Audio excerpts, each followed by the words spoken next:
All right, we're ready for part two of module 5. And I'm not going to spend a whole lot of time on this because this isn't necessarily about payroll, but it's an alternative to payroll income tax. So right now, of course, your taxes are taken out of your paycheck before you even get them, before you even see them. And some people don't like that. They want to be able to determine how much they should be paying in. So that is an option that has been floated around. It's been going around for at least 10 years. It's called the fair tax option.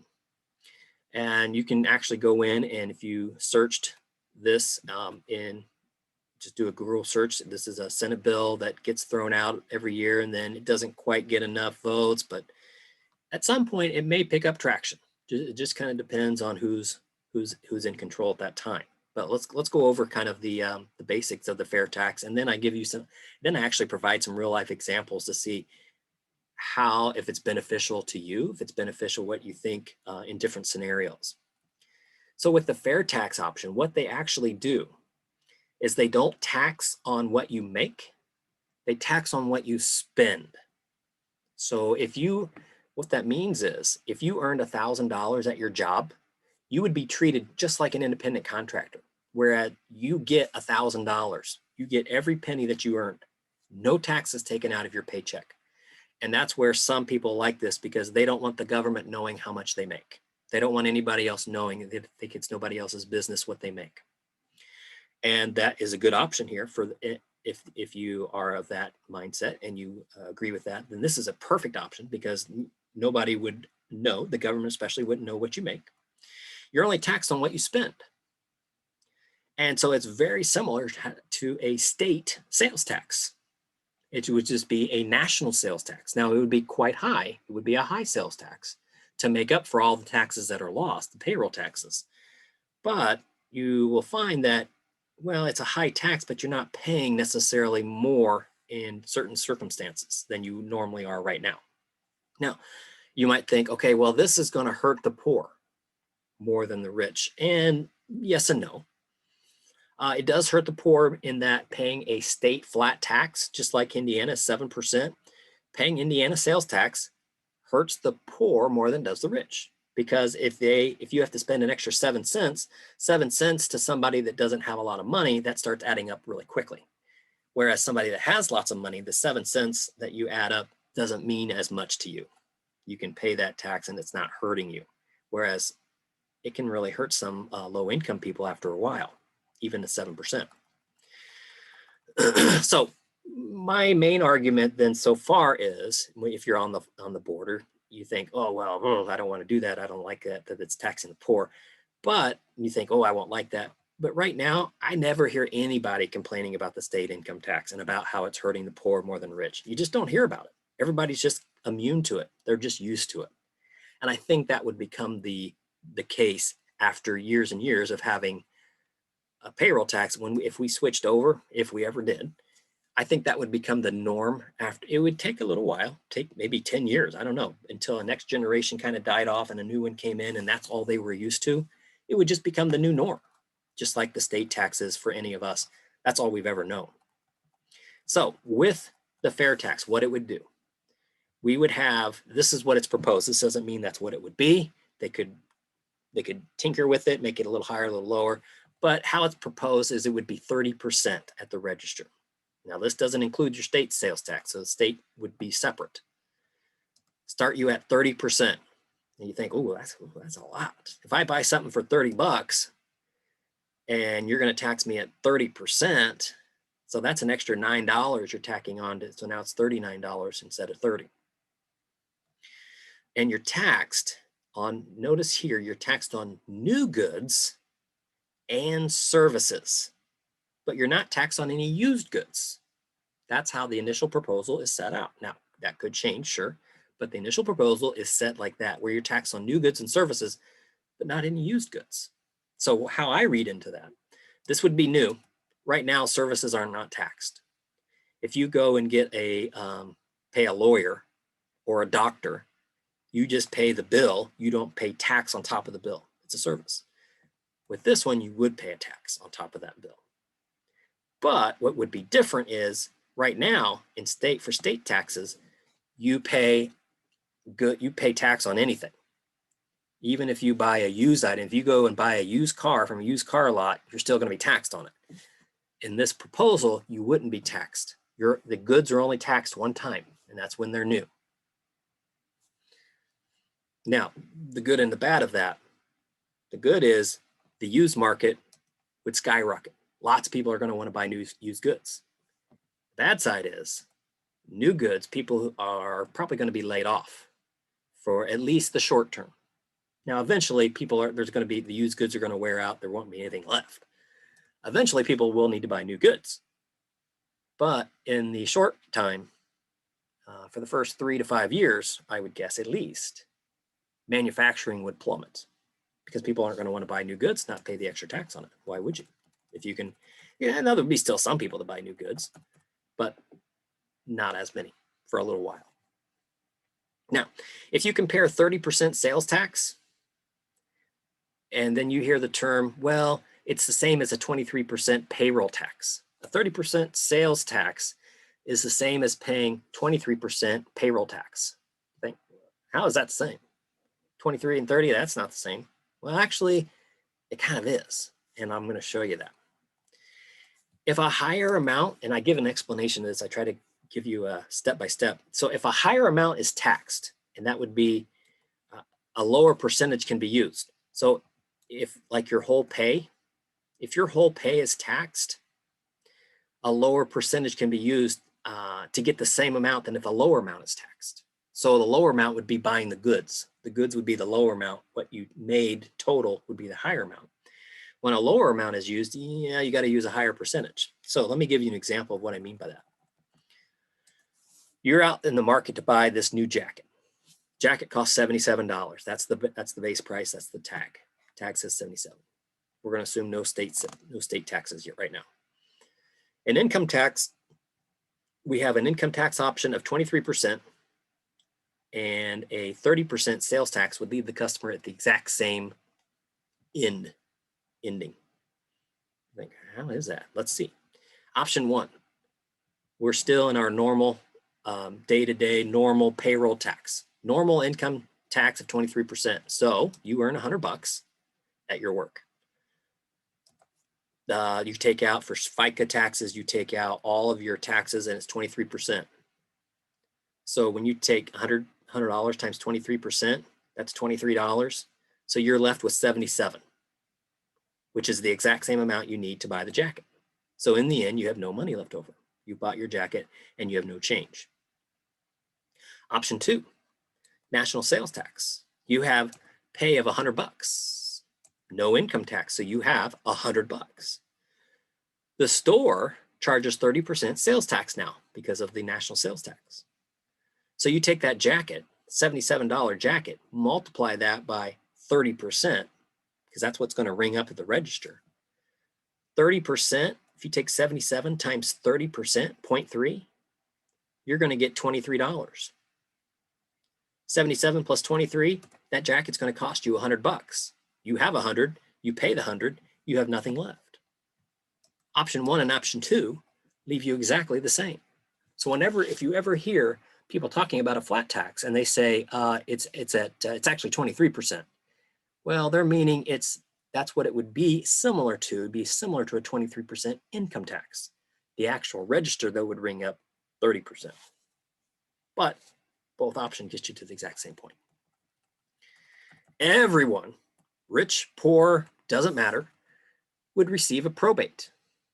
A probate is sent out to help offset for those that are poor. It gives them a little bit of money back to help alleviate some of the burden that sales tax would cause.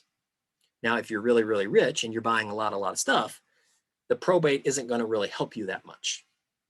If you get $600, but you just spent $10,000 in sales tax, that $600 that you got back, yeah, it helps some, but it doesn't give you a lot of money back. It doesn't cut into it much. But if you're a lower income and you spent $1,000 in sales taxes and you got $600 of it back, that's a big recovery. So that's what it's meant to be. The probate is there based on your family size, not income. So this is another way that nobody ever knows your income. It's not based on income. It's based simply on the number of dependents you have. The probate chart, I have that out and what the amount would be. You can easily go look that up. You can go in and see that. This is what the fair tax would actually do. And you think, okay, it's going to get rid of income taxes, but does it really get rid of everything or just federal? Actually, it gets rid of everything. Federal wise, it gets rid of your actual federal income tax. It gets rid of your FICA taxes. So Social Security and Medicare gone. That national sales tax would pay into those categories. Part of it go into the federal, part of it would go into Social Security and Medicare. Gets rid of the gift and estate taxes, dividend tax. It gets rid of taxes on your retirement income. Gets rid of the corporate tax. That doesn't really matter to us much, but for companies it would. April 15th is now just another day. It's not a tax day anymore. There would be no 1040 to file. You don't have any income taxes to pay. Basically what this does, this tax, it's called the fair tax because everyone pays the same amount. Everybody pays, instead of right now, it's estimated that about 50% of US citizens pay no federal income tax. Yeah, they have some taken out of their paycheck, but they get it all back when they file their 1040. They get a refund of all of it, if not more, through extra credits. And so then about 50% are left paying for the entire 100%. And so some people say, hey, that's not fair. Everybody should have to chip in. That's where they propose the fair tax. And they say everybody pays in by what they spend. Poor or rich, everybody pays. So is that fair? Depends on who you are. That's the good part. Gets rid of all those taxes. The bad part, well, as I said earlier, it will discourage some spending at first. After a while, people will just get used to it. So it could hurt the economy initially. I don't know, 5 years, maybe 10 at the most. It's going to be a 30% on new goods and services. So people aren't going to want to buy those or use services potentially. So the unknown then, does this actually hurt the low and middle class citizens? Is it actually putting the burden on some of the lower income? And if so, how much? Is it going to be too much? So I try to give us, I think I have 4 different examples, 4 different scenarios. I have just a couple middle class scenarios. I have one with a single mother raising some kids, getting child support. And I have an example of retirement age couple. And try to figure up, this is what I estimate that they spend. This is what they would spend in sales taxes. And this is what their normal, and I actually did a tax return for each one of these. I'm not going to bring that up. I'm just going to tell you what the amount was. And then we're going to compare to see how much savings or extra pay did each one. So somebody's going to have to pay, somebody's going to get a savings, and some class is going to have to pay if it's still going to be about the same level of government spending, because the government's not going to want to lose any money. They're going to want to bring in about the same. It's just who's paying it. All right, so we have a family of 4, middle class, total income 70 grand. So a typical family in a middle class neighborhood, both spouses make maybe 35,000. And so this is, when I broke that down, I tried to think of all the different ways that a typical family of this size, what they would spend money on. And I'm not going to go through all of these, but you can kind of see how I broke it down. Some of the money spent on food, or a lot of it, utilities. These would all be taxable things. So you would actually get rung up at the register and have to pay tax on. So I had all of this. So even services like childcare, that would be a service. You're spending $38,400 on things that are going to be taxed at 30%. So you're paying a tax bill of $11,520. And then here are some other items that this family would also pay. They pay their cost of living, either rent or mortgage. And I tell you what I estimated that at. Student loan, maybe repayments, some other purchases that are not taxed, like used goods, and then total spending. So when you add up the spending, you take the $38,000 plus the sales tax they had to chip in, plus the non-tax, you add all those up and it's real close to their full wages, because most people spend and may save a little bit, but most people spend what they make. So this couple made 70,000. They spent just under 68. So now let's compare. Fair tax calculation says that 11,520 paid at the register. If you go and look at the rebate calendar, and you multiply it out for by 12 months, they would get a check in the mail for a total of $7,779 to offset that sales tax. So really, they're only paying $3,741. Okay, total tax. If we were doing it the current way, and this is where I put all of the numbers into a tax return, both spouses making $35,000, 2 kids, so you get some of the child tax credit and those kind of things. But then you also have to look at the Social Security and Medicare that they have to pay in. So total federal income tax that they would have to pay, plus the Social Security and Medicare, they're paying $6,500. Whereas here, they're only paying $3,700. So the fair tax for this middle class couple here, family, is actually way better. They're actually saving money because these guys would be gone.